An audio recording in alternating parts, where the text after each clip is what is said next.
As you can tell, everyone, we're in rare form today. Good morning. I'm Molly Karam. As you can see, Redick's in the building. I love that fit. My guy, Christopher Mad Dog. Hello there. Of course, on a Wednesday. Stephen A., top of the morning to you. Great to see you, as always. How we feeling, gentlemen? Good to see y'all. Good to see y'all. Major props to the producers for having me on the big screen. This is where I belong, okay? There's a bigger screen behind Lewis and Doggy, and maybe we'll figure out getting me on that. But for now, I'm impressed. I'm pleased. That's my man about you ain't going even near that. Oh, you my can goodness. Sit there. The Eagles. I do. Okay, good ones. The Eagles, the Alphas. It's a whole lot, Lewis. That's a pretty damn big screen. Yeah, that's not big enough. Yes. You can't. You don't. No, even... the one behind you is bigger. That's where I really belong. But it's okay. We'll work. And if anybody thinks there's that JetBlue mint by the time the football season gets, it'll happen. By the way, JetBlue mint's phenomenal. I don't know what you're talking about. JetBlue, really? JetBlue After that disaster that I had, phenomenal. Yes, I love it. All right, Stephen A. You like it, we love it. Let's get this party started. Shedeur Sanders changing the narrative after an impressive preseason Game 1 performance against the Panthers, showing composure and poise. Going 14-23 for 138 yards, 2 touchdowns, and adding 4 carries, but 19 yards wasn't enough to change his place in the Browns' QB room. So the Browns released their unofficial depth chart for the second upcoming preseason game, and the order of quarterbacks, it hasn't changed. Shedeur remains 4th behind Joe Flacco, Kenny Pickett, and fellow rookie Dylan Gabriel. Mad Dog, I'll come to you on this. Obviously, he turned some heads Friday night with that performance. A lot of people were impressed. Should he still be 4th on the quarterback depth chart? Well, I don't think it means that much because at the end of the day, it's still 3.5 weeks to go before you get to week 1. I'm not sure what the status is when they play against the Eagles. You might know better than me.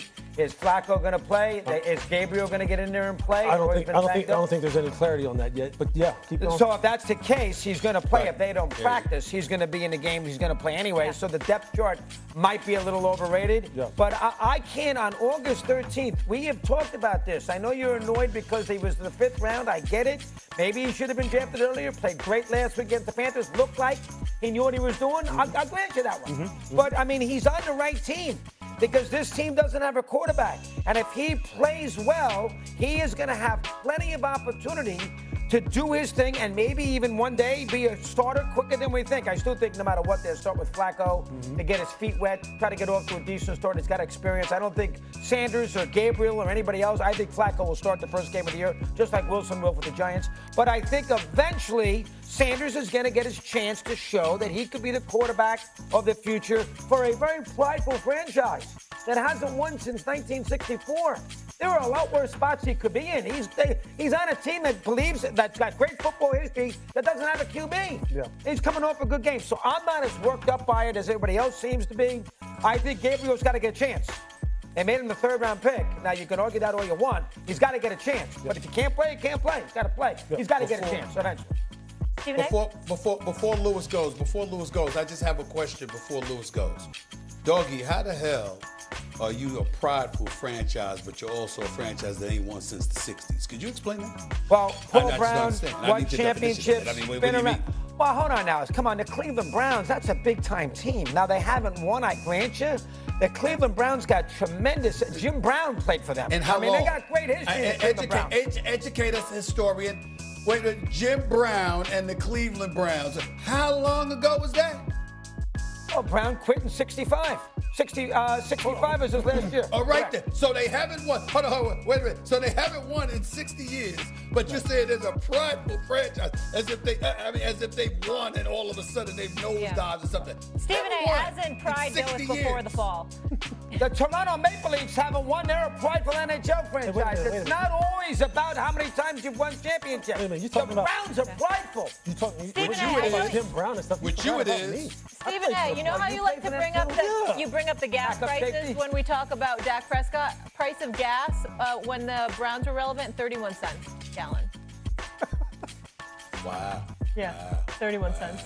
Yeah. Wow, that's a big-time stat right there. Big-time franchise. 31 cents? Go ahead, Lewis. Yeah, look, I'm not mad that he's still 4th on the depth chart as long as he gets what he earns, which is you get more reps now because you've earned them after your performance last week.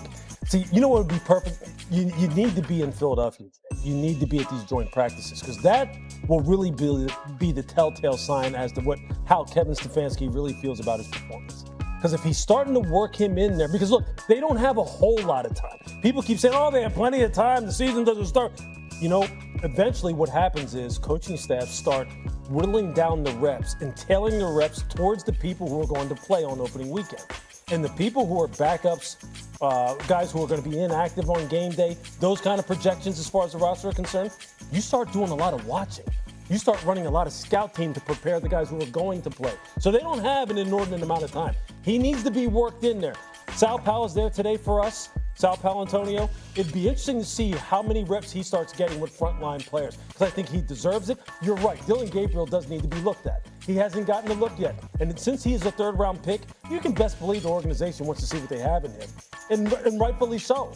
Okay? But at some point in time, his lack of availability, if it were to continue, has to start working against him, just like it has to start working against Kenny Pickett.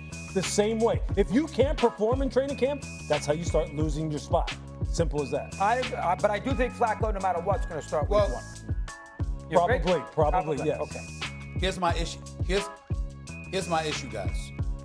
I have absolutely no problem with Flacco missing time in practice, even though he hasn't really, we talk about the number one reps for the QB. He's basically taken all of them. He's reportedly developing some kind of chemistry with Jerry Jeudy. You know, people think about stuff like this, or the other receivers as well. We get that. And Njoku's going to be there. Obviously, he's trying to have a big year and resurrect himself from what he was a couple of years ago.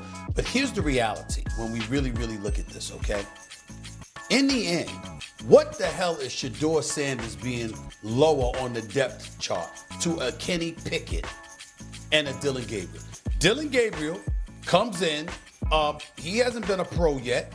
He's a rookie too. And Kenny Pickett has had numerous chances to show us that he's nothing more than in all likelihood a career backup. So when I look at Shedeur Sanders, if I see him performing well, why can't I wish or expect for him to be put as the QB2? Why not? Because the other dudes ain't been available.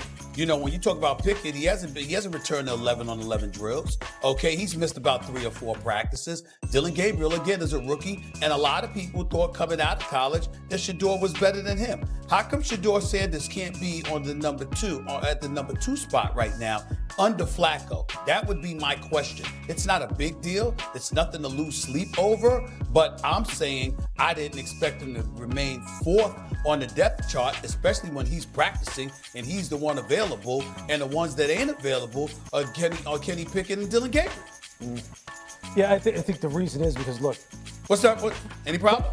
No. I mean, I'm just going to say this. Look, front offices, they're just not going to go ahead and throw in the towel when they haven't, in terms of moving Dylan Gabriel down. When you know during the pre-draft process and the pre-draft run-up, obviously they had him graded ahead of Shedeur. They did. That's why they selected him where they selected him. And the fact that they haven't been able to look at him yet, and it's only week 1 in the preseason, they're saying, hey, look, let's just keep it the way it is. Let's give Dylan a chance to prove that he does need to be moved down. And Shedeur has already proven he has an argument